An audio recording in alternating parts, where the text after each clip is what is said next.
What's up, Internet? It is now day 5 of Bomber Week.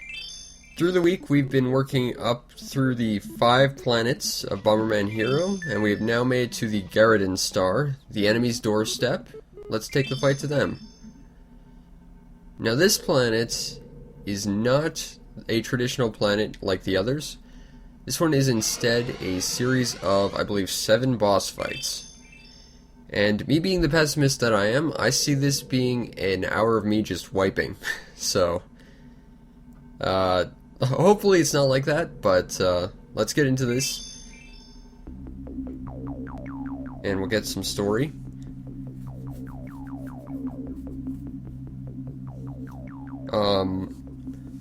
Ideally, if this actually works out well, and it's not half as bad as I imagine it is, which I imagine will be about an hour or so worth of wiping, if we actually manage to succeed in beating this relatively quickly, I was thinking maybe I could compress the secret final area into this day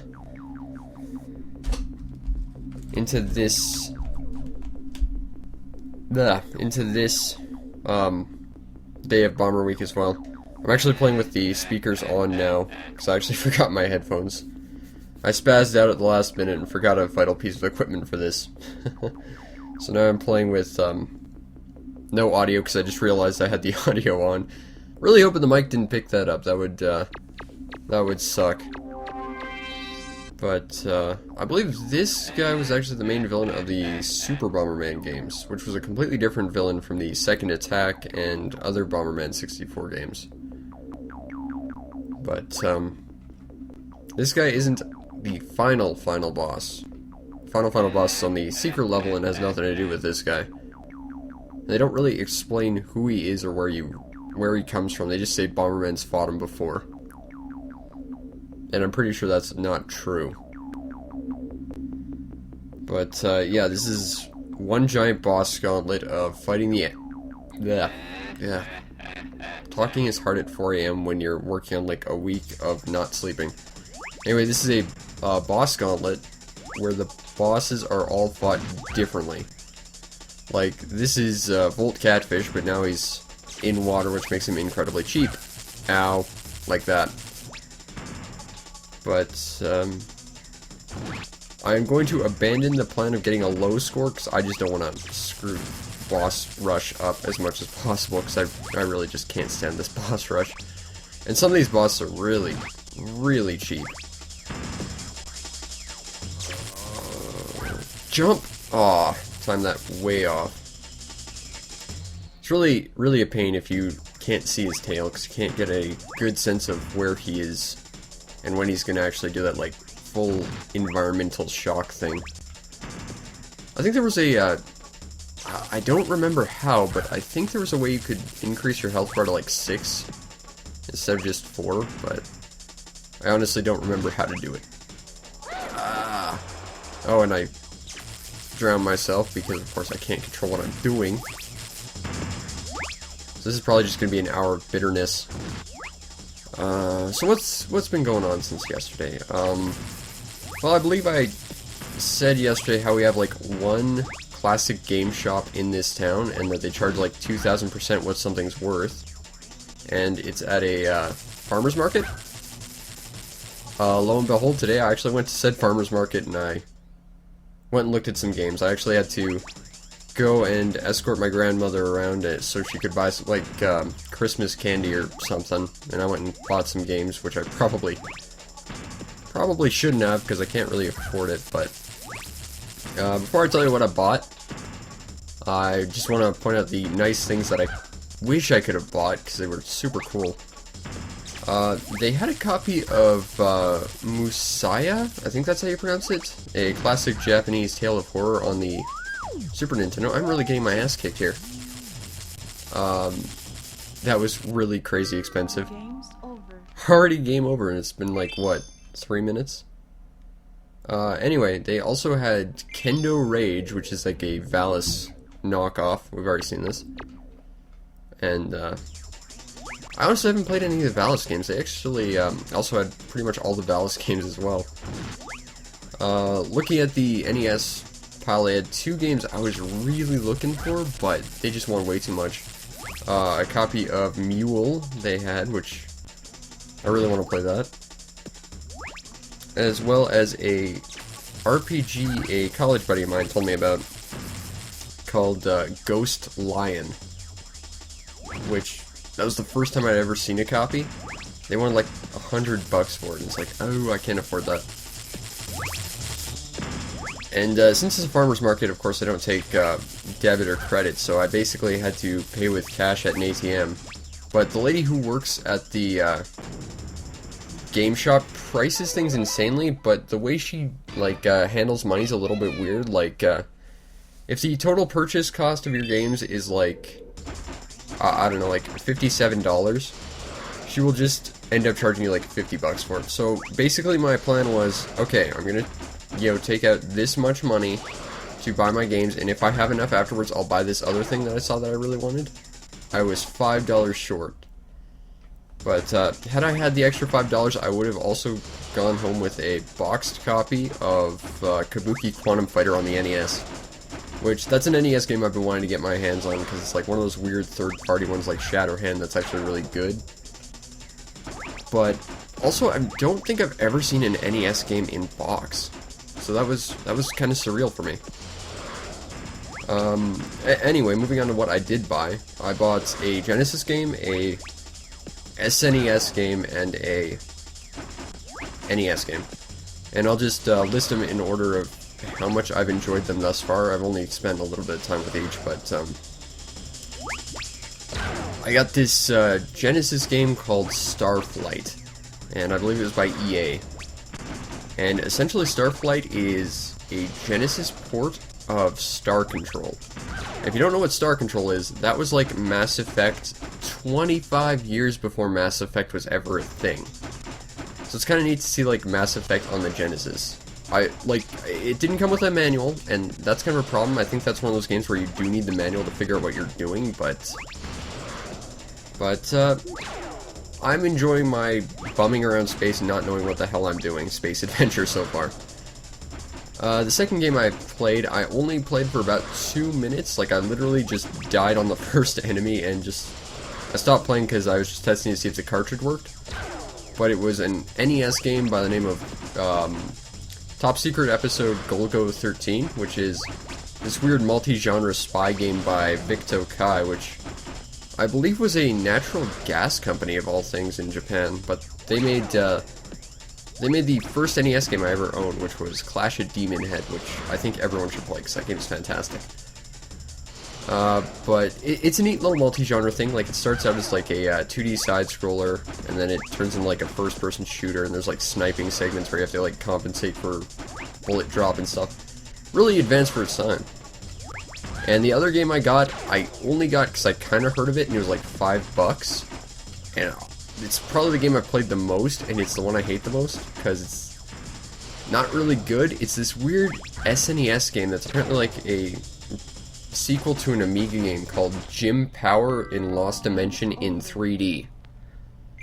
And I bought it because I saw 3D, and I just thought to myself, when a game advertises that it's in 3D, that is always a red flag. And it was like $5, so I'm like, yeah, if nothing else, it's a review thing. And honestly, I kind of want to review it right now. I can't even beat the first level. It's kind of a run and gun game, kind of like Contra, except if you made Contra run at about 2,000% speed.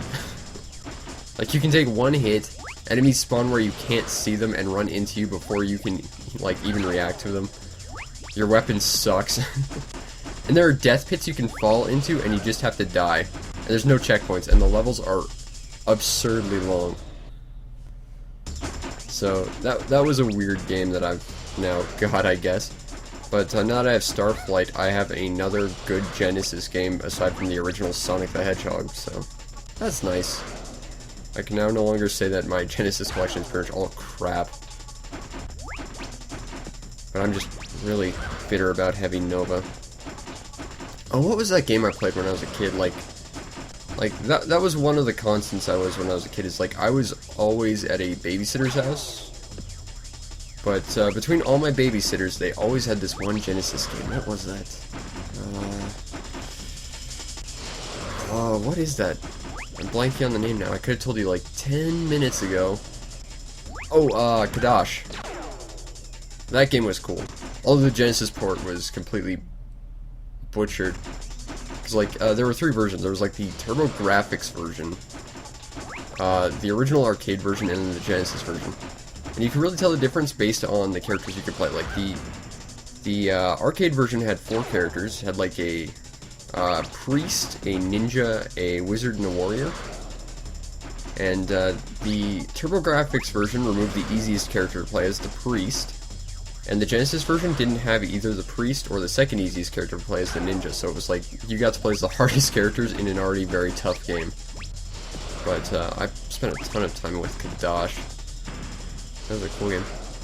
Speaking of, classic game shops, though, I was reminded of what purchasing games in game shops like before GameStop was a thing.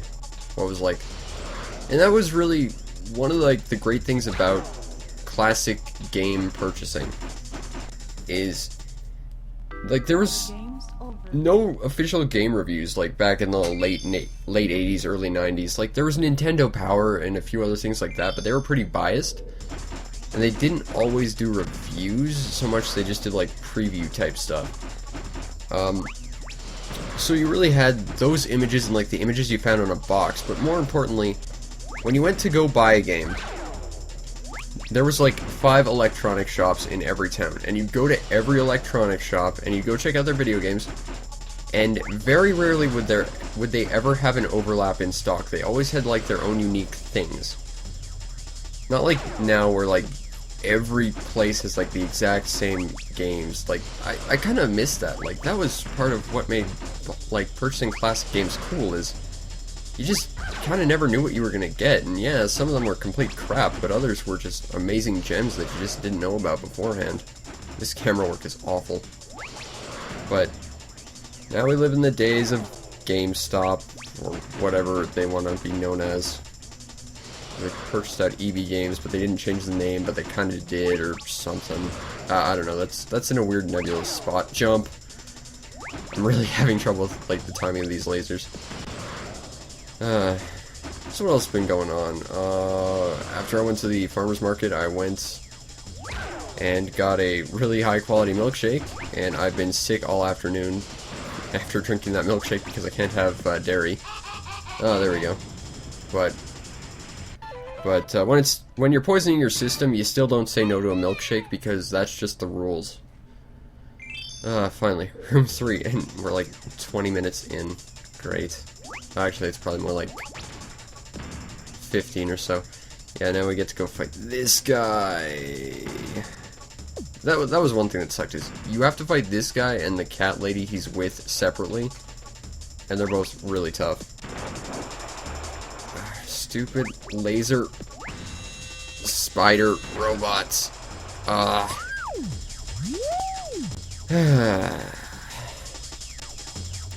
You might want to go grab a bag of popcorn, because we're going to be here a while. I don't think I'm going to get to cover the secret world today as much as I'd like to have. Ow.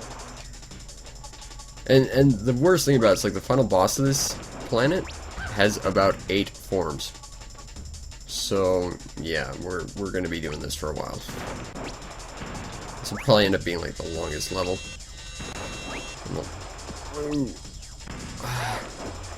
Crap. Oh, this is just no fun. Boss gauntlets suck. I would prefer to have more platforming levels. So I can at least do platforming levels relatively competently, but these bosses just are tough. And I think he actually throws up like little robot versions of himself. Oh, and I'm dead. Yep, it's gonna be a long night. Still trying to work out that extra thing I want to do. Ow.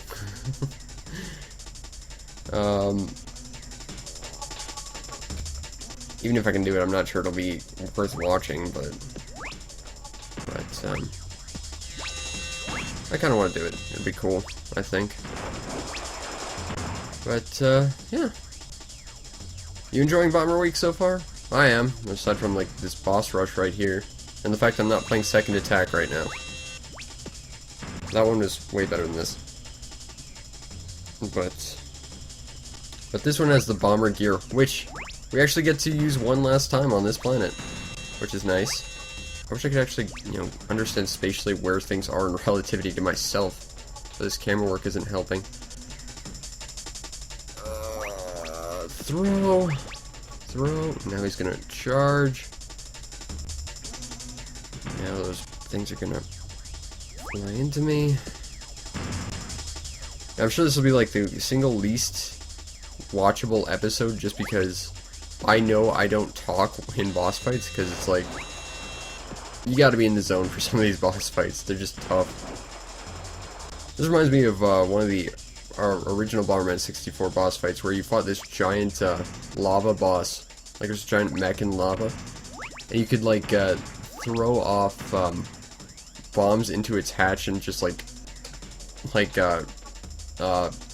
get the pilot just submerged in lava. It was one of like the most gruesome things on like the original Bomberman. It was kind of cool that you could do that. Those boss fights were really cool because it was all about you had this giant monster, and your goal was to just like burn off parts of its body to like limit its attacks. So it's like Bomberman meets like Monster Hunter or something. It was a really cool system, and it's kind of a shame this game doesn't do that. It's kind of a shame Second Attack didn't do that. That was one of the few really cool things that was exclusive to the original Bomberman 64. But it was still very good. There we go. That only took like 5 minutes. I'm just gonna bump the table a bunch of times. Oh, hey, it's Douchey McDoucherton, aka Nitzrog, aka Nitros, and this is the last time we have to fight him. Plus, I give him a bit of a backstory after this fight, I think. For reasons that make us think this is some sort of enduring character. Which, ooh, snap, what a burn. Still like that slidable visor thing though. That was kind of cool. Oh, and yeah, now he's got all his power-ups plus his shield. Whoa. Of course, the camera work doesn't exactly help when you're trying to hit these stupid sodding things. There we go. Oh, and he throws one of those dumb chakram things at you. Come on, just get hit. Oh! Oh yeah, skills. Why don't I get those crazy, like, hyper red bombs? You got those in the original Bomberman 64 as like an unlockable thing if you got the high score.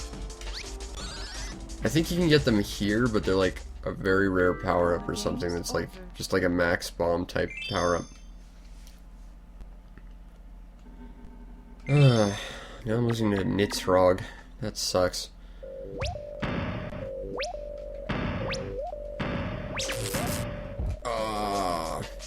Now I'm getting sloppy. Yeah, we're gonna be here a while, I think. That was close. I can hit him while he's flamethrowing. Yeah! Oh, come on. Stop trying to flame uppercut me. Stop jumping around. Oh. I don't like that he doesn't get hurt by his own bombs. I think that's kind of lame. I don't remember correctly, but I think the enemies from the original Bomberman 64 actually did get hurt if you, like, got them caught in their own attacks. Whoa! Whoa! I would kill for a working controller right now. I've actually been looking into getting a new N64 controller. I saw some really nice ones that were like styled after the GameCube ones, so they were actually designed intelligently. I would love to get one, but they are expensive. I don't know where the thing is. Where is the thing? There it is. That's one of the biggest problems about this game, it's just the camera work. Which, that's a problem with a lot of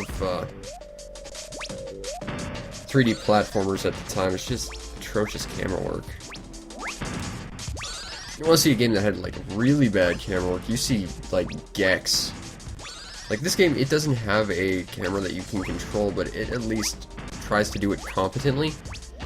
Gex has a camera that, you have to manually control, and it's still atrocious. And there's no finesse to the camera, it's like by degrees, using like the L and R buttons. It's like, oh, this is terrible. Who thought this was a good idea? I'm telling you, Rocket Robot on Wheels, they did it right.